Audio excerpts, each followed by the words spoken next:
আলহামদুলিল্লাহি ওয়াহদা আসসালাতু ওয়াসসালামু আলা মান লা নাবিয়্যা বা'দা আম্মা বা'দ ফাইন্না খায়রাল হাদিসি কিতাবুল্লাহ ওয়া খায়রাল হাদি হাদি মুহাম্মাদিন সাল্লাল্লাহু আলাইহি ওয়াসাল্লাম ওয়া শাররাল উমুরি মুহদাসাতুহা ওয়া কুল্লু মুহদাসাতিন বিদআহ ওয়া কুল্লু বিদআতিন দালালাহ ওয়া কুল্লু দালালাতিন ফিন নার ফাউযু বিল্লাহি মিনাশ শাইতানির রাজীম يا أيها الذين آمنوا اتقوا الله حق تقاته ولا تموتن إلا وأنتم مسلمون. عن أبي هريرة رضي الله تعالى عنه قال رسول الله صلى الله عليه وسلم كل أمتي يدخلون الجنة إلا من أبى قيل يا رسول الله من أبى قال من أطاعني دخل الجنة ومن أساءني فقد أبى. সম্মানিত উপস্থিতি, সর্বপ্রথম আল্লাহ সুবহানাহু ওয়া তাআলার বারগাহে শুকরিয়া জ্ঞাপন করব যে আল্লাহ তাআলা জুমার সালাত আদায় করার লক্ষ্যে আমাদেরকে মসজিদে প্রেরণ করেছেন, যিনি বিচার দিবসের একক এবং একচ্ছত্র অধিপতি, আমাদের হায়াত এবং মওতের মালিক, সে রব্বুল ইজ্জাতের বারগাহে শুকরিয়া জ্ঞাপনার্থে আমরা সবাই মিলে বলি আলহামদুলিল্লাহ।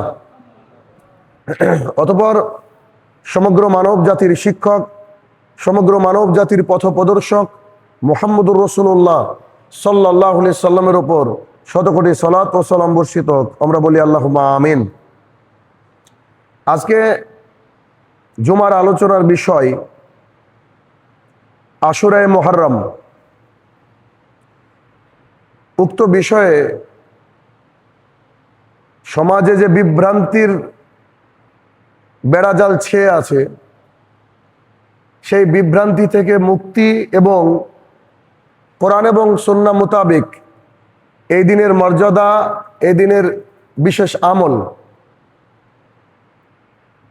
এই বিষয়ে সংক্ষিপ্ত পরিসরে কোরআন এবং সুন্নাহ মোতাবেক আলোচনা করার চেষ্টা করব ইনশাআল্লাহুল আজিজ। আজ মুহররম মাসের 10 তারিখ তথা আশুরায়ে মুহররম। প্রথমে আমরা এই আশুরা তথা মুহররমের যে 10 তারিখ, এটা কি, কেন, এটা জানার চেষ্টা করব। অতঃপর এ মাসে করণীয় কি বা এই দিনে করণীয় কি, শেষে বর্জনীয় কি, এবং পরিশেষে যে একটা বিভ্রান্ত ছড়িয়ে আছে সমাজের বুকে, সেই বিভ্রান্তর কিছুটা কোরআন এবং সুন্নাহ মোতাবেক হাল করার চেষ্টা করব ইনশাআল্লাহুল আজিজ। তার প্রথম পর্ব হচ্ছে আশুরায়ে মুহররমের মর্যাদা বা পরিচিতি কি। সোজা বাংলা ভাষায় আল্লাহ সুবহানাহু ওয়া তাআলা যে 12টা মাস আমাদেরকে দান করেছেন, সেই 12টা মাসের একটা মাসের নাম হচ্ছে মুহররম। শুধু একটা মাস নয়, যেমন ইংরেজিতে জানুয়ারি, ফেব্রুয়ারি, মার্চ, বাংলাতে চৈত্র, বৈশাখ, জ্যৈষ্ঠ, ঠিক তেমন আরবি মাসগুলো শুরু হয় মুহররম দিয়ে। অর্থাৎ মুহররম হচ্ছে আরবি 12 মাসের প্রথম মাস। আর এই আরবি 12 মাসের প্রথম মাস মুহররম, এই মুহররমের 10 তারিখে যে দিন বা আজকের দিন, সেটাকে বলা হয় আশুরা। আশরা মানে 10, আশরা থেকে এসেছে আশুরা। আল্লাহ সুবহানাহু ওয়া তাআলা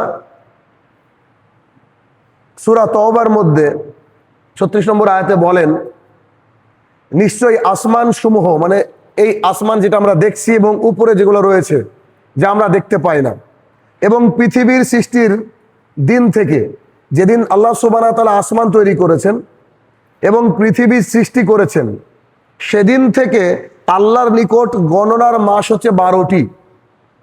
মানে এটা পরে কেউ আবিষ্কার করেছে এমনটা নয়, আল্লাহ তাআলা আসমান জমিন সৃষ্টি করেই তিনি 12 মাসের গণনা হিসাব দিয়ে দিয়েছেন মানুষকে। তো তার মধ্যে 4টে মাস হচ্ছে নিষিদ্ধ মাস, হারাম মাস। এটাই হচ্ছে সুপ্রতিষ্ঠিত বিধান, আল্লাহ তাআলা বলছেন।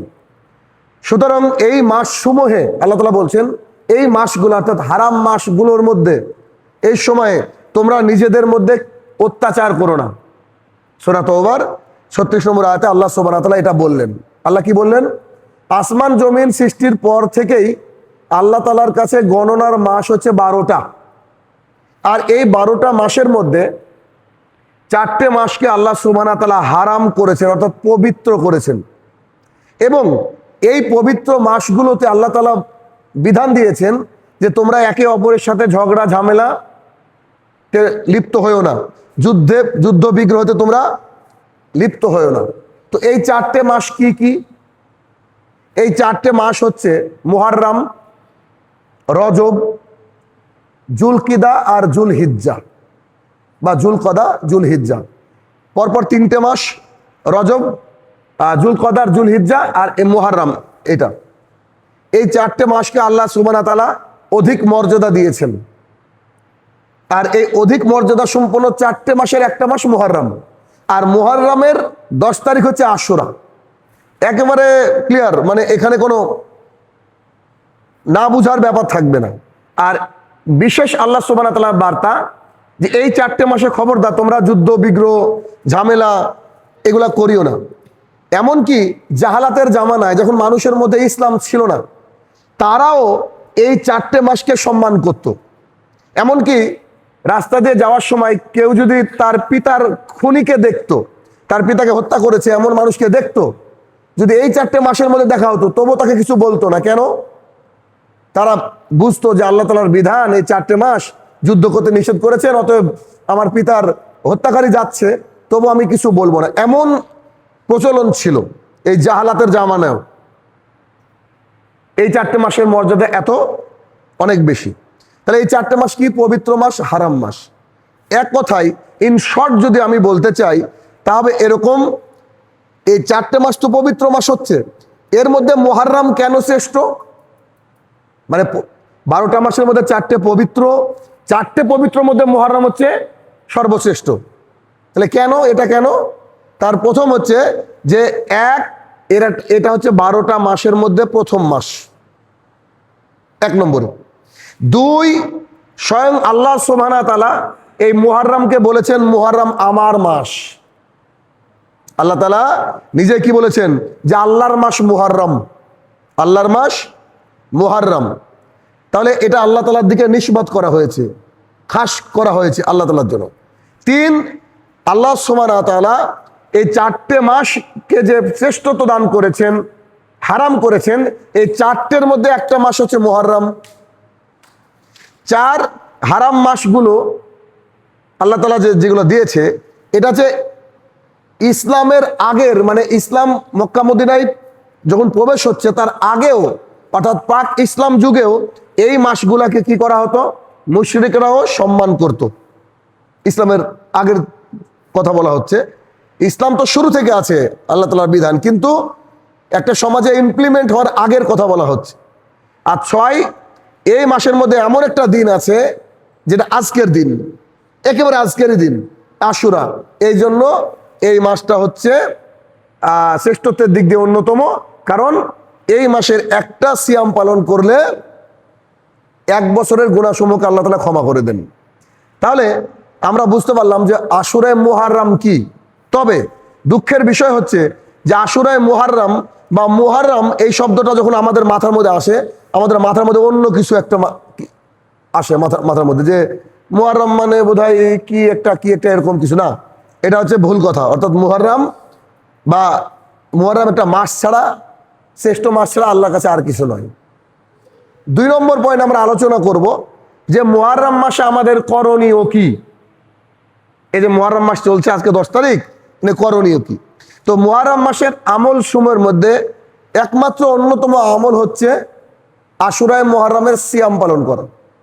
দলিল, আব্দুল্লাহ ইবনে আব্বাস রাদিয়াল্লাহু তাআলা আনহু বলেন, রাসূল সাল্লাল্লাহু আলাইহি সাল্লাম মদিনাতে হিজরত করলেন, মক্কা থেকে মদিনাতে হিজরত করলেন। হিজরত করে তিনি দেখলেন যে ইহুদিরা আশুরার দিনে, মানে আজকের যে 10 তারিখ, এই 10 তারিখে তারা সিয়াম পালন করছেন। তো তাদেরকে সিয়াম পালন করতে দেখে রাসূল সাল্লাল্লাহু আলাইহি সাল্লাম প্রশ্ন করলেন, এটা কিসের সিয়াম? ইহুদিদেরকে বললেন যে তোমরা আজকে রোজা আছো, কি ব্যাপার, কিসের রোজা? তো তিনারা বললেন এটা একটা মহান দিন। কি বললেন? এটা একটা মহান দিন। কেন? এই দিনে আল্লাহ সুবহানাহু ওয়া তাআলা মূসা আলাইহিস সালাতু সালামকে এবং তার কওমকে নাজাত দিয়েছিলেন, আর ফেরাউনকে আর তার লোকজনকে ডুবিয়ে মেরেছিলেন। এবং যখন মূসা আলাইহিস সালাতু সালাম আল্লাহর নবী, তিনি যখন বেঁচে গেলেন জাতিকে নিয়ে, পৃথিবীর সবচেয়ে স্বৈরাচারী শাসক ফেরাউন এবং তার অত্যাচারী মানে মানুষ সমাজ যারা তার সাথে ছিল, তার ডিসিপ্লিন শিষ্যগণ, তারাও মারা গেল। তো এই শুকরিয়া আদায়ার্থে সেই দিন মূসা আলাইহিস সালাতু সালাম সিয়াম পালন করেছিলেন, রোজা করেছিলেন। তাই আমরা আমাদের নবী মূসা আলাইহিস সালাতু সালামকে স্মরণ করে আজকের দিনে আমরা রোজা পালন করি, সিয়াম পালন করি। এটা কে বললো? ইহুদিরা বলল। অতঃপর রাসূল সাল্লাল্লাহু আলাইহি ওয়াসাল্লাম বলছেন, আচ্ছা তাই, যদি তাই হয় তবে শুনে রাখো, মূসা আলাইহিস সালাতু সালামের ব্যাপারে তার আদর্শকে সবচেয়ে যারা বেশি মানে তারা হচ্ছে আমরা মুসলমানরা। তোমাদের চেয়ে আমরাই হকদার বেশি যে এই দিন আমরা সিয়াম পালন করব। অতএব তিনি সেই দিনে সিয়াম পালন করলেন এবং সাহাবায়ে কেরামকে বললেন যে তোমরাও সিয়াম পালন করো। একেবারে খুব কঠিন বুদ্ধি লাগাতে হবে না, রকেট সায়েন্স লাগবে না, খুব সিম্পল ওয়েতে বোঝার চেষ্টা করেন। আশুরায়ে মুহাররমের সিয়াম বা রোজার উদ্দেশ্য কি? একটাই উদ্দেশ্য, আল্লাহ তাআলা মূসা আলাইহিস সালামকে বাঁচিয়েছিলেন, তিনি শুকরিয়া আদায়ের জন্য রোজা করেছিলেন, আমাদেরকে করতে হবে। ফেরাউনকে ডুবিয়েছিলেন, তার কওমকে ডুবিয়েছিলেন, মূসা আলাইহিস সালামকে বাঁচিয়েছিলেন, আমাদেরকে সিয়াম পালন করতে হবে। তো ঘুরে ফিরে একটা জিনিস আসছে যে কি? আমরা সিয়াম পালন করব। আচ্ছা, আর একটা হাদিস, আয়েশা রাদিয়াল্লাহু তাআলা আনহা বলেন, জাহেলি যুগে মানে যখন অজ্ঞতা ছিল, অন্ধকার মাজমা, কুরাইশগণ আশুরা সিয়াম পালন করত। কুরাইশরা এই আশুরার দিনে, আজকের দিনে সিয়াম পালন করত। রাসূল সাল্লাল্লাহু আলাইহি ওয়াসাল্লাম তিনিও পালন করতেন। দেখেন, জাহালাতের জামানার কথা বলা হচ্ছে, ইসলাম যখন আত্মপ্রকাশ তখন করেনি। মদিনাতে যখন হিজরত করলেন, হিজরত পালন করার পরে ওই লোকেদেরকে দেখলেন যে কি ব্যাপার, তখন দ্বিতীয় হিজরি চলছিল, কি ব্যাপার, তো যে আমরা সিয়াম পালন করি। তো যখন তিনি আসলেন দ্বিতীয় হিজরি, তখন আল্লাহ তাআলা রামাদানের সিয়ামকে ফরজ করলেন। তার আগে কিন্তু রামাদানের সিয়াম ছিল না। দ্বিতীয় হিজরিতে রামাদানের সিয়াম ফরজ হয়ে গেল। তখন রাসূল সাল্লাল্লাহু আলাইহি ওয়াসাল্লাম বললেন যে আল্লাহ সুবহানাহু ওয়া তাআলা রামাদান মাসের সিয়ামকে, রোজাকে ফরজ করেছেন। এখন তোমরা চাইলে আশুরা সিয়াম করতেও পারো, আবার চাইলে তোমরা ছেড়েও দিতে পারো। কেন? কারণ ফরজ করেছে এক মাস রোজা, তার তুলনায় আশুরা সিয়াম কিছুই না, এটা তিনি বোঝাতে চাইলেন। আসলে তিনি উদ্বুদ্ধ করেছেন অনেক হাদিসে যে এই দিনে সিয়াম পালন করতে হবে। তবে যদি আমরা রামাদানের সাথে এটাকে তুলনা করি তাহলে তুলনায় হয় না, কারণ কোথায় রামাদান, কোথায় ফরজ, আর কোথায় একটা নফল সিয়াম। তাহলে কি বোঝা গেল?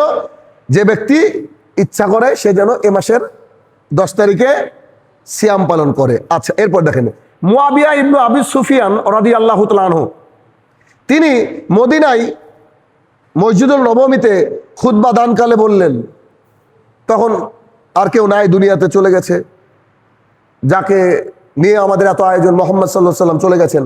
তো তিনি মসজিদুল নববী অর্থাৎ রাসূল সাল্লাল্লাহু আলাইহি ওয়াসাল্লাম মসজিদে খুতবা প্রদান করলেন। খুতবার সময় তিনি বললেন, আমি রাসূল সাল্লাল্লাহু আলাইহি ওয়াসাল্লামকে বলতে শুনেছি, তিনি বলছেন, মুয়াবিয়া রাদিয়াল্লাহু তাআলা আনহু তিনি বলছেন, আমি রাসূল সাল্লাল্লাহু আলাইহি ওয়াসাল্লামকে বলতে শুনেছি যে আশুরার দিন, মানে এই যে আজকে যে দিন আমি বারবার করে আজকে উল্লেখ করছি, মানে পড়ে গেছে আল্লাহর রহমতে, এটা আজকের দিনে শুক্রবারে, এই আজকের দিনে তিনি সিয়াম পালনের কথা বলেছেন। তবে এটাকে তিনি ফরজ করেননি, এটাকে ফরজ করলে তো বাধ্যতামূলক হয়ে যেত, এটাকে ফরজ করেননি। আমি আজকে সিয়াম রেখেছি, তিনি বলছেন মিম্বারে দাঁড়িয়ে, আমি আজকে সিয়াম রেখেছি, তোমরা চাইলে এদিনে সিয়াম পালন করতে পারো। তার মানে এখান থেকে বোঝা যাচ্ছে যে সিয়াম পালন করলে অনেক নেকি রয়েছে। আচ্ছা, আর একটা কথা, সেটা হচ্ছে সাহাবায়ে কেরাম এবং রাসূল সাল্লাল্লাহু আলাইহি ওয়াসাল্লাম দেখলেন যে এই 10 তারিখে ইহুদিরা সিয়াম পালন করে, ইহুদি নাসারারা। তো তখন তাদেরকে জিজ্ঞাসা করা হলো, তো জিজ্ঞাসার পরে উত্তর কি পাওয়া গেল? আমরা শুকরিয়া আদায়ার্থে রোজা করি। সাহাবায়ে কেরাম বললেন যে আল্লাহ রাসূল সাল্লাল্লাহু আলাইহি সাল্লাম, আপনি তো বলেছেন ইহুদিদের বিরোধিতা করতে হবে, তারাও 10 তারিখে রোজা করে, আমরাও করি, মিলে গেল না। তখন রাসূল সাল্লাল্লাহু আলাইহি সাল্লাম বলছে, আচ্ছা ঠিক আছে, সামনে বছর আল্লাহ যদি আমাকে জীবিত রাখে তাহলে আমি 9ই মুহররম সিয়াম পালন করব। এটা হচ্ছে ইহুদিদের বিরোধিতা করার জন্য।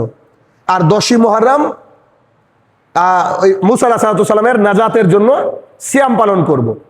তো পরের বার মুহররম মাস আসার আগেই রাসূল সাল্লাল্লাহু আলাইহি ওয়াসাল্লাম ইন্তেকাল করলেন। তার মানে তিনার মনের আকাঙ্ক্ষা এটা ছিল যে ইহুদিদের বিরোধিতা করার জন্য 9 তারিখে সিয়াম পালন করতে হবে, এটা হাদিস।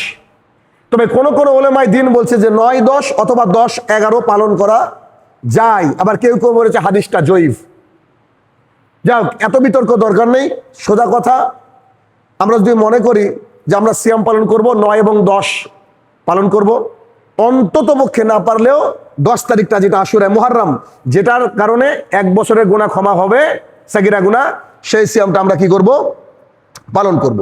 আরো বেশ কিছু হাদিস আছে, তার মধ্যে একটা হাদিস হচ্ছে আব্দুল্লাহ ইবনে আব্বাস রাদিয়াল্লাহু তাআলা আনহু বলেন যে রাসূল সাল্লাল্লাহু আলাইহি ওয়াসাল্লাম বলেছেন ওই একই অংশ আর কি, যে আমি যদি সামনে বছর জীবিত থাকি তাহলে আমি 9 এবং 10 মুহররম সিয়াম পালন করব।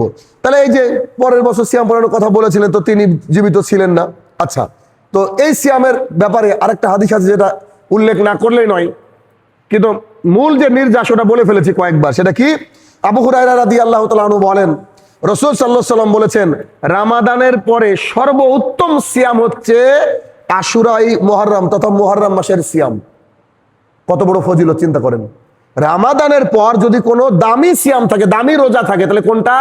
আজকের দিনের সিয়াম, আশুরাই মুহররমের সিয়াম। এরপরে তিনি বললেন যে ফরজ সালাত, ফরজ নামাজ, ফরজ সালাতের পর যদি সবচেয়ে উন্নততর উত্তম সালাত থাকে আল্লাহ জমিনে, তা হচ্ছে তাহাজ্জুদের সালাত, নফল সালাত। তাহলে অত্র হাদিসে বোঝা গেল কি? হাদিসের অংশ এখনো বাকি আছে, যে রামাদানের পরে সর্বোত্তম সিয়াম আশুরা মুহররমের সিয়াম, আর ফরজ নামাজের পরে সর্বোত্তম নামাজ রাতে তাহাজ্জুদের সালাত। এরপরে তিনি বললেন, আমি আশাবাদী, আমি আশা করি, রাসূল সাল্লাল্লাহু আলাইহি ওয়াসাল্লাম বলছেন, আমি আশা করি আশুরাই মুহররম এর একটা সিয়াম আল্লাহর নিকটে 1 বছরের সাগীরা গুনাহকে আল্লাহ তাআলা ক্ষমা করে দেবেন। কিছুদিন আগে যে সিয়াম আমরা পালন করলাম, আরাফার সিয়াম, আরাফার সিয়ামে 2 বছরের গুনাহ ক্ষমা হয়, আর এই আশুরাই মুহররমের সিয়ামে 1 বছরের গুনাহ ক্ষমা হয়। এগুলো কিন্তু সব সাগীরা গুনাহ, মানে ছোট ছোট পাপ। বড় পাপের জন্য খাসভাবে কি আল্লাহর কাছে তওবা করতে হয়, নাহলে হবে না। বড় পাপ করলেন, কারোর সাথে রিলেটেড পাপ করলেন, ওটা আপনি এমনি নর্মালি হবে না ক্ষমা। আল্লাহর কাছে কাঁদতে হবে, আল্লাহর কাছে এই করতে হবে। আচ্ছা, এখন এতক্ষণ আলোচনা শুনলেন আপনারা, কোথাও কি শুনলেন যে কারবালার ময়দান? কোথাও কি শুনলেন যে হোসাইন রাদিয়াল্লাহু তাআলা আনহুর শাহাদাত? তাহলে এই সিয়ামটা কেন রাখা হয়? মুসা আলাইহিস সালামকে আল্লাহ তাআলা বাঁচিয়েছিলেন শুকরিয়া আদায়ের জন্য, আর অন্য কোনো উদ্দেশ্য নয়। কিন্তু আমাদের মাথাগুলাকে এতটাই রেডি করে দেওয়া হয়েছে যে মুহররম মানেই হাই হোসেন, মুহররম মানেই তাজিয়া, মুহররম মানেই মিছিল, মুহররম মানেই ইমাম বাড়ি ওই যে খুলে দেওয়া, মুহররম মানেই বুক চাপড়ানো, মুহররম মানে জামা পোশাক ছিঁড়ে ফেলা, মুহররম মানে তরোয়াল নিয়ে মিছিল। আউযুবিল্লাহ। এটা আমাদের মাথার মধ্যে ঢুকে দেওয়া হয়েছে। কেন যে ঢুকে দেওয়া হয়েছে জানি না। আজকের দিনে সব অফিস আদালত স্কুল বন্ধ, ওরা নিজেও জানে না কেন বন্ধ, কি কারণে বন্ধ জানে না। আসেন এবার দ্বিতীয় অংশ জানবো আমরা, সেটা হচ্ছে মুহররম মাসে বর্জনীয় কি। যদি একটু বুদ্ধি থাকে বুঝে গিয়েছেন বর্জনীয় কি, কারণ বারবার করে উল্লেখ করছি যে এই মাসের একটা আমল আছে কি? সিয়াম। তো সিয়াম বাদ দিয়ে যা আছে সবই বর্জনীয়। তবু আমরা একটু দেখার চেষ্টা করব। এই মুহররম উপলক্ষে ভারত, পাকিস্তান, বাংলাদেশ, এই 2-3টি দেশে যা হয় গোটা পৃথিবীর আর কোথাও হয় না। এত লাফালাফি, এত টিভি চ্যানেলে এই মুহররম মাসকে কেন্দ্র করে ইত্যাদি, যেগুলো নাজায়েজ, যেগুলো বিদআত, যেগুলো হারাম, এমনকি শিরক, এই আমলগুলো আমাদের দেশে প্রচলিত রয়েছে। আমি যদি এক এক করে একটু করে বলার চেষ্টা করি, তার 1 নম্বর পয়েন্ট হচ্ছে এই মাসকে মাতমের, শোকের মাস হিসেবে চিহ্নিত করা হয়, দুঃখের মাস বলা হয়। কেন? হোসাইন রাদিয়াল্লাহু তাআলা আনহু শহীদ হয়েছেন, তাই এটা হচ্ছে শোকের মাস। একজন মহিলা, তার স্বামী মারা গেল, 3 দিনের বেশি সেই মহিলা শুধুমাত্র শোক পালন করতে পারবে। তাছাড়া আল্লাহ তাআলার জমিনে 3 দিনের উপরে কেউ যদি শোক পালন করে এটা জায়েজ নয় ইসলামে। হুসাইন রাদিয়াল্লাহু তাআলা কবে মারা গিয়েছেন? 60-61 হিজরিতে। এখনো মানুষ এই মাসকে শোকের মাস মনে করে, এটা জায়েজ নয়। শোক পালন করা জায়েজ নয়। যেমন করে পালন করে এটা তো জায়েজই নয়, শোক পালন করা জায়েজ নয়। দুঃখ হতে পারে, কষ্ট হতে পারে ভিতরে, এটা আলাদা কথা। তাহলে এই মাসকে দুঃখের মাস, মাতমের মাস, দুশ্চিন্তার মাস এটা ভাবলে এটা জায়েজ হবে না, 1 নম্বর। 2 নম্বর হচ্ছে নারীরা অনেক জায়গায়, মহিলারা এই মাসে রূপ চর্চা থেকে নিজেকে দূরে সরিয়ে রাখে, যা এ মাসে সাজবো না। কেন? হোসাইন রাদিয়াল্লাহু তাআলা শহীদ হয়েছিলেন, এটা আমাদের সাজার মাস নয়। আমাদেরকে মানে নরমাল পোশাকে থাকতে হবে। একটা শোক থাকলে যেমন হয়, বাড়িতে মানুষ মারা গেলে 1 দিন 2 দিন পর যেমন মানুষের অবস্থা হয়, এই কিছু কিছু নারীদের অবস্থা এরকম। 3, এই মাসে জন্ম গ্রহণ করে যেসব সন্তান, মেয়ে অথবা পুরুষ ছেলে, তাদেরকে মনে করা হয় এরা দুর্ভাগ্য, এরা দুর্ভাগা, এরা কপাল পোড়া। কপাল পোড়া নইলে এ মাসে কেউ জন্মগ্রহণ করে, এটা মনে করা হয়। 4, এ মাসে বাড়িঘরকে পরিষ্কার করা হয়, আর নতুন কিছু মানে ইবাদত করবে, মানে বাড়িঘরকে পরিষ্কার করে পরিষ্কার পরিচ্ছন্ন করে রাখা হয়। কেন? এটা এ মাস হচ্ছে মাতমের মাস, শোকের মাস, একটু নিট অ্যান্ড ক্লিন থাকা ভালো। 5, কারবালার সাথে আশুরার সিয়ামকে, এই যে আজকের রোজা, এই সিয়ামকে সম্পৃক্ত করা হয়। মানে এই রোজাটা কেন রাখা হয়? কারণ এটা হচ্ছে কারবালার একটা ব্যাপার ঘটেছিল, তাই রোজা রাখা হয়।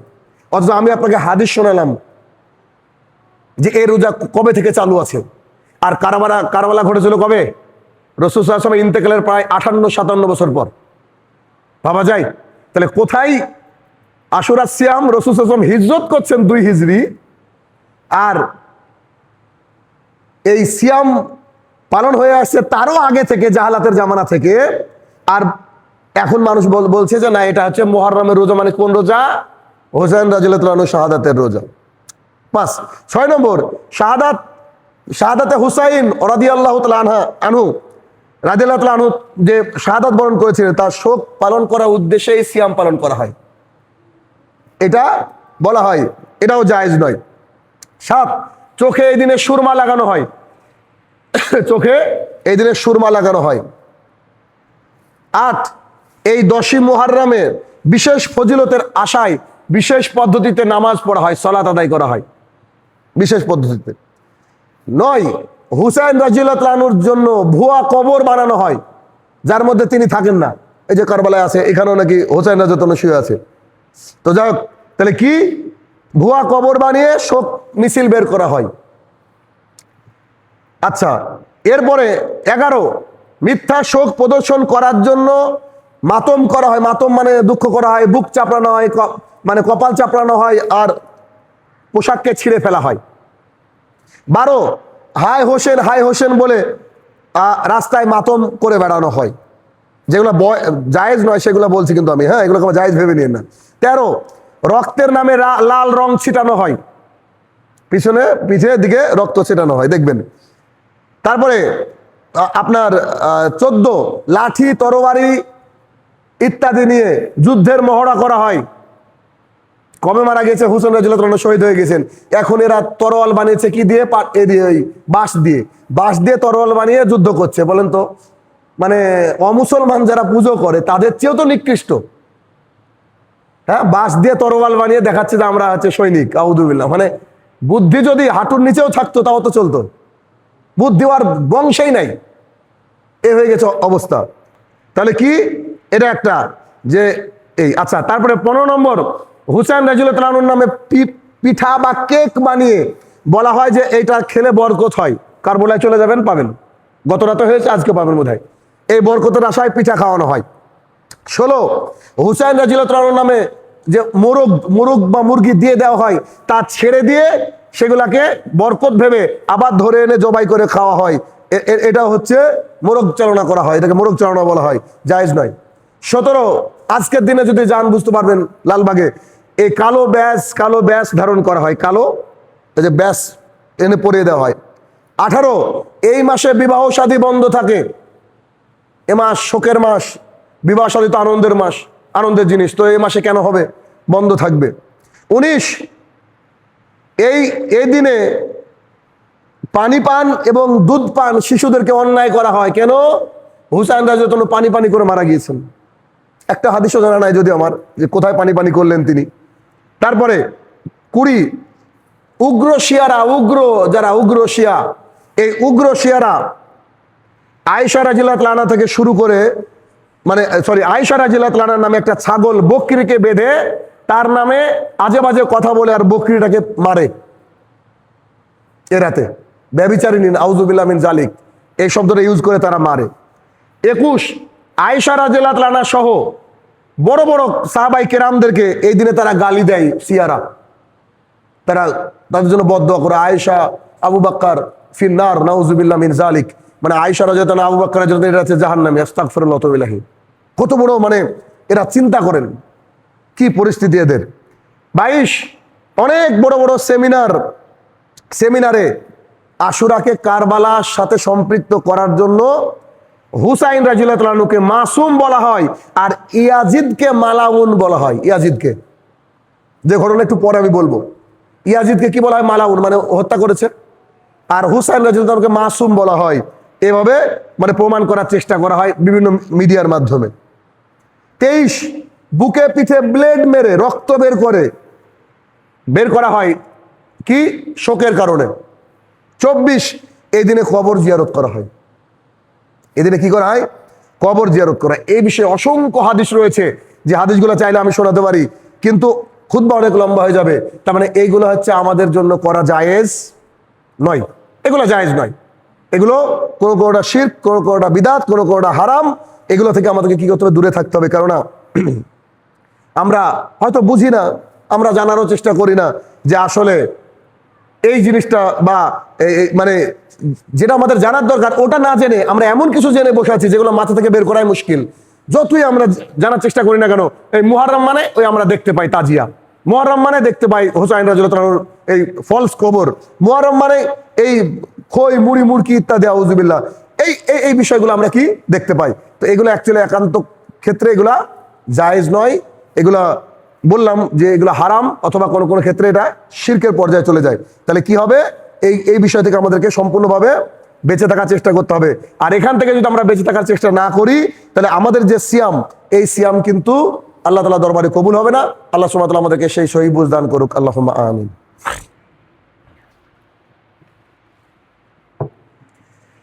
আলহামদুলিল্লাহি ওয়াহদা ওয়াসসালাতু ওয়াসসালামু আলা মান লা নাবিয়্যা বা'দা, আম্মা বাদ। আচ্ছা, বিষয়টা আরো একবার মনে করে দিই, তা হচ্ছে আশুরায়ে মুহররম এর আজকের দিনের সিয়ামের উদ্দেশ্য একটাই।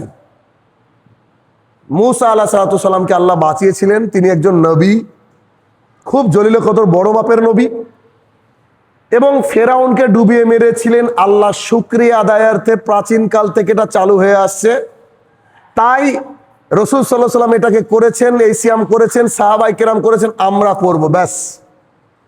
2 কারবালার সাথে এই সিয়ামের কোনো সম্পর্ক নাই। 3 যতগুলা 24টা উল্লেখ করলাম, এই 24টার একটাও মুসলমানের জন্য করা জায়েজ নয়, একটাও নয়। এতটুকু আপাতত বোঝার চেষ্টা করেন।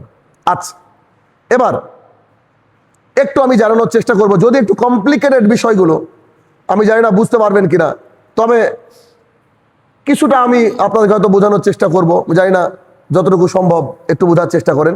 সেটা হচ্ছে, আচ্ছা, কারবালা যে যুদ্ধ, সেটা কবে হয়েছিল? আমি খুতবার মধ্যে এক সময় বলেছি, কারবালার যুদ্ধ হয়েছিল 61 হিজরিতে। একটু খেয়াল করেন, 61 হিজরিতে কারবালার যুদ্ধ হয়েছিল, আর 2 হিজরিতে রমজানের রোজা ফরজ হয়েছিল। আর রমজানের যখন রোজা ফরজ হয়, তখন রাসূল সাল্লাল্লাহু আলাইহি ওয়াসাল্লাম বলছে, তোমরা এবার চাইলে আশুরা রোজা করতেও পারো বা নাও করতে পারো, মানে তার আগে থেকে রোজা চালু।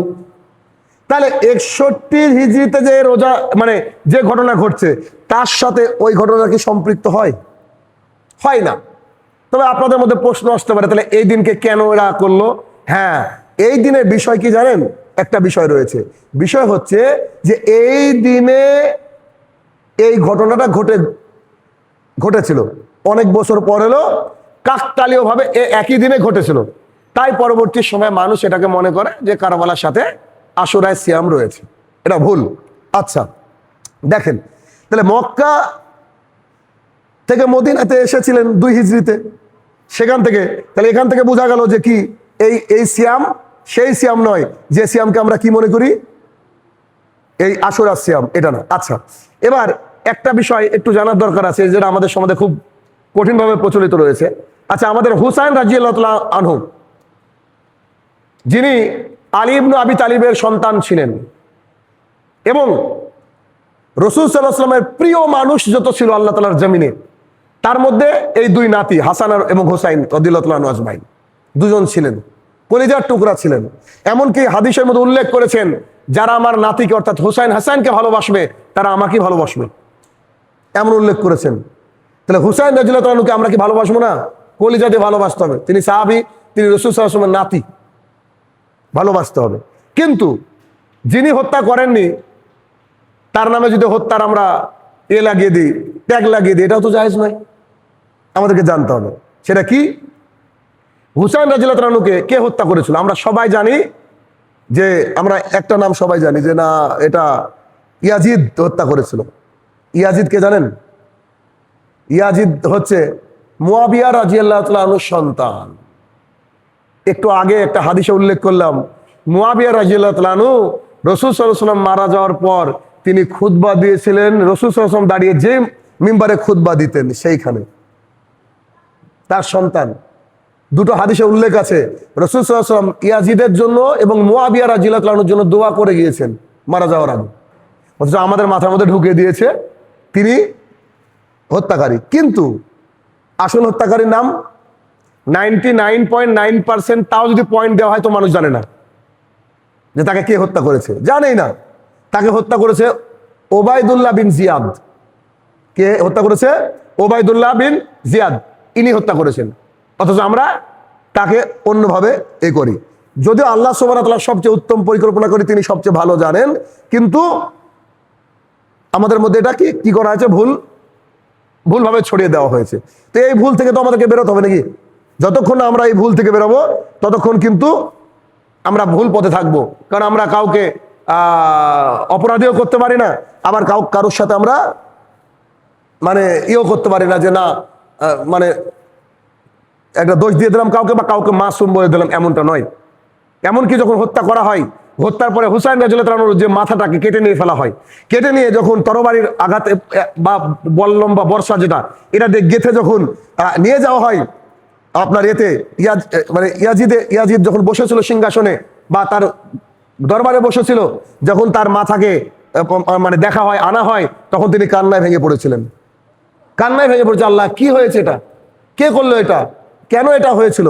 এবং তার কিছুক্ষণ পরে মানে হোসাইন রাদিয়াল্লাহু তাআলা আনহুর যে স্ত্রী ছেলে মেয়ে যাচ্ছিল তার দরবারে যখন যান, তিনি তাদেরকে দেখে আদর করতে থাকেন এবং কান্নায় ভেঙে পড়েন এবং তাদেরকে নিরাপদে তিনি মদিনাতে পৌঁছে দেন।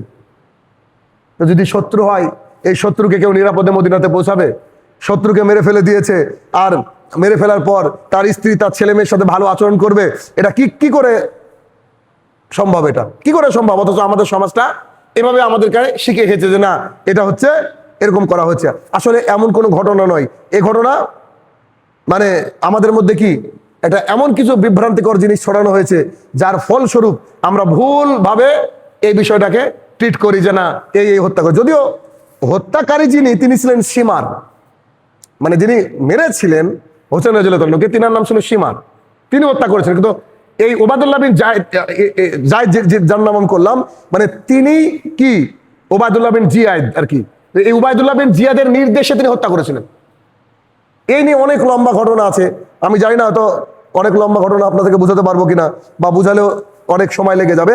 তো ইন শর্ট যতটুকু আমি বলার চেষ্টা করব সেটা হচ্ছে এই যে হুসাইন রাদিয়াল্লাহু তাআলা আনহু তিনি তো রাসূল সাল্লাল্লাহু আলাইহি ওয়াসাল্লামের দৌহিত্র অর্থাৎ কন্যার সন্তান। তিনি তাদেরকে নাতি নাতনি বলতেন না, তিনি আমার সন্তান বলতেন। এই জন্য ইসলামে নাতি নাতনিকে নিয়ে ইয়ারকি ঠাট্টা যেটা প্রচলিত রয়েছে, অ্যাকচুয়ালি এগুলো করা জায়েজ নয়। তাদেরকে কি করা উচিত? নিজের সন্তান বলে উল্লেখ করা উচিত। তো একটু আমি ইন শর্ট একটু বোঝানোর চেষ্টা করবো, এটা কমপ্লিকেটেড, এই জন্য বোঝা যায় না। তখন 60 হিজরি, কত? 60 হিজরি। 60 হিজরিতে ইরাকবাসী যারা ছিল, ইরাক বর্তমানে ইরাক যেটা, তাদের নিকট সংবাদ পৌঁছালো, তাদের নিকট সংবাদ দেওয়া হলো যে হুসাইন রাদিয়াল্লাহু তাআলা আনহু ইয়াজিদের হাতে বাইয়াত গ্রহণ করেননি। দেখেন পুরো ঘটনা ঘটেছে একটা ভুল মেসেজের কারণে। মানে হুসাইন রাদিয়াল্লাহু তাআলা আনহু, আর এই ঘটনাটা ছড়ানো সহজ কেন? হুসাইন রাদিয়াল্লাহু তাআলা আনহু রাসূল সাল্লাল্লাহু আলাইহি ওয়াসাল্লামের নাতি, তিনি একজন সাহাবী, তো তিনি কেন ইয়াজিদের হাতে বায়াত গ্রহণ করবেন? এটা সহজ বিষয়। তো যখন ইরাকের কাছে এই সংবাদ, ইরাকবাসীর কাছে এই সংবাদ পৌঁছালো যে হুসাইন রাদিয়াল্লাহু তাআলা আনহু ইয়াজিদের কাছে বায়াত গ্রহণ করেননি, তখন কুফার লোকজন, কুফায় যারা বসবাসকারী, কুফায় বসবাসকারী, তারা দলে দলে আসলো, এসে তাকে বললেন যে আপনি একটু কুফায় যান, আপনার নামে বিভ্রান্ত ছড়ানো হচ্ছে, আপনি একটু কুফায় যান, মানে ইয়াজিদ আছে ওখানে, আপনি একটু কুফায় যান। তো এমনকি কুফার গভর্নরের কাছে প্রায় 150, কেউ বলছে 500 চিঠি পাঠানো হয় এই বিষয়টাকে কমপ্লিট করার জন্য। তো যান, আপনি যান, শতাধিক 500-এর উপরে চিঠি পাঠানো হয়, কেউ বলছে 150 চিঠি পাঠানো হয়, যান। তো দেখলেন যে ঘটনাটা একটু কেমন। তো হুসাইন রাদিয়াল্লাহু তাআলা আনহু তিনি বললেন যে এই ঘটনা যাচাই করার জন্য তার চাচাতো ভাই মুসলিম বিন আকিল, তাকে বললেন যে ভাই তুমি এক কাজ করো, তুমি যাও গিয়ে ঘটনা একটু দেখে আসো, তো ঘটনা কি, কি ঘটনা। তো মুসলিম বিন আকিল তিনি গিয়ে পৌঁছালেন কুফায়, দেখলেন আসলেই কুফার লোকজন চাইছে যে আমরা বায়াত করি হুসাইন রাদিয়াল্লাহু তাআলা আনহুর হাতে, ইয়াজিদের হাতে নয়। ভালো করে বুঝেন, হুসাইন রাদিয়াল্লাহু তাআলার হাতে বায়াত করি। কিন্তু যখন তারা হুসাইন রাদিয়াল্লাহু তাআলাকে পেলেন না, তো দেখলেন তারই ভাই এসেছে মুসলিম বিন আকিল, তো তার কাছে এসে বলছে আমরা আপনার হাতে বায়াত গ্রহণ করছি। এটাকে কার হাত ভেবে? হুসাইন রাদিয়াল্লাহু তাআলার হাত ভেবে। বুঝেন বিষয়টা। তখন তার হাতে বায়াত গ্রহণ করতে লাগলো। এখন বায়াত কত লোক করলো? 12, 18, কেউ বলছে 12,000, কেউ বলছে 18,000 লোক, সবাই এসে বায়াত গ্রহণ করলো। তো মুসলিম বিন আকিল তাদের চাল বুঝতে পারেনি। সে ভাবলো আরে লোকগুলো বায়াত গ্রহণ করছে, ভালোই তো, তাহলে সবই ঠিক আছে। তো সে হুসাইন রাদিয়াল্লাহু তাআলা আনহুকে বললেন তাহলে এখন আপনি কুফাতে আসেন, দলে তো আপনারই ভারী, আপনার কাছে মানুষ বায়াত গ্রহণ করতে চাইছে, আপনার ভাই আমি এসেছি তাই আমাকে এত সম্মান করছে, 18,000 লোক আমার হাতে মানে করেছে, বায়াত করেছে, আপনি আসেন। হুসাইন রাদিয়াল্লাহু তাআলা ভাবলেন মাশাআল্লাহ, তো আলহামদুলিল্লাহ, যাবো, অসুবিধা কি। তো তিনি কি করলেন? স্ত্রী সন্তান নিয়ে রওনা হলেন। যখন তিনি গেলেন কুফায়, তিনি পৌঁছাবেন, ঠিক তার আগেই, সরি, আরেকটা ঘটনা আছে, একটা ছোট্ট কথা আছে। যখন তিনি যাচ্ছিলেন, সাহাবায়ে কেরাম তো অনেকে বিচক্ষণ ছিলেন, সেই ক্ষেত্রে হুসাইন রাদিয়াল্লাহু তাআলা একটু ছোট তো বয়সে, তো সাহাবায়ে কেরামের মধ্যে বেশ কিছু সাহাবী তাকে নিষেধ করেছিলেন, তাকে বলেছিলেন না, ওরা কিন্তু খুব সুবিধার লোক না, ইরাকের লোক, কুফার লোক সুবিধার না, একটু আপনি থামেন, বুঝেন বিষয়টা। তো তিনি তাদের কথা শুনেননি। তো তাদের মধ্যে যিনি ছিলেন আব্দুল্লাহ ইবনে ওমর রাদিয়াল্লাহু তাআলা আনহু, আবু সাঈদ খুদরি রাদিয়াল্লাহু তাআলা আনহু, জাবের রাদিয়াল্লাহু তাআলা আনহু, জুবাইর রাদিয়াল্লাহু তাআলা আনহু, জাফর রাদিয়াল্লাহু তাআলা আনহু প্রমুখ বিখ্যাত সাহাবীরা বলেছিলেন। কিন্তু হুসাইন রাদিয়াল্লাহু তাআলা আনহু তাদেরকে বলেছিলেন কি জানেন? যে আমি যাচ্ছি, যা হবে দেখা যাবে ইনশাল্লাহ। কি বলেছিলেন? আমি যাচ্ছি, যা হবে দেখা যাবে ইনশাল্লাহ, এই বলে তিনি রওনা হয়েছিলেন। আর সব সাহাবী একসাথে বলেছিলেন ইন্না লিল্লাহি ওয়া ইন্না ইলাইহি রাজিউন। মানে তিনার আশঙ্কা হয়তো করেছিলেন যে ওদেরকে বিশ্বাস নাই, কি থেকে কি করবেন। আচ্ছা, হুসাইন রাদিয়াল্লাহু তাআলা আনহুর আগমনের খবর যখন কুফার মধ্যে ছড়িয়ে গেল, কুফার যে গভর্নর নুমান বিন বাশির রাদিয়াল্লাহু তাআলা আনহু, তিনিও সাহাবী, দেখেন যখন দেখলো যে তিনি আসলেন, তখন এসে পড়েছেন, তো কি করা যাবে, অথচ তার শত্রু তো অনেক আছে, গোপন শত্রু, তারা তো জানতেন। তো তখন তিনি জনগণকে ডেকে বললেন, এই শোনো, বিশৃঙ্খলা করবে না, রাসূল সাল্লাল্লাহু আলাইহি ওয়াসাল্লামের নাতি আসছে, তোমরা বিশৃঙ্খলা করো না, একটু চুপচাপ থাকো, ঝামেলা ঝক্কি করো না, একটু চুপচাপ থাকো। যখন এই রকম করে তিনি ঘোষণা করলেন, সাথে সাথে তাকে পদ থেকে সরিয়ে দেওয়া হলো। এই রাজনীতি মানে বলে ইসলামের রাজনীতি নাই, দেখেন কিভাবে রাজনীতি করেছে, সাহাবায়ে কেরামের কাছ থেকে শিখতে হবে। তো এই রাজনীতি সেই রাজনীতি নয়। ওইদিকে ওবায়দুল্লাহ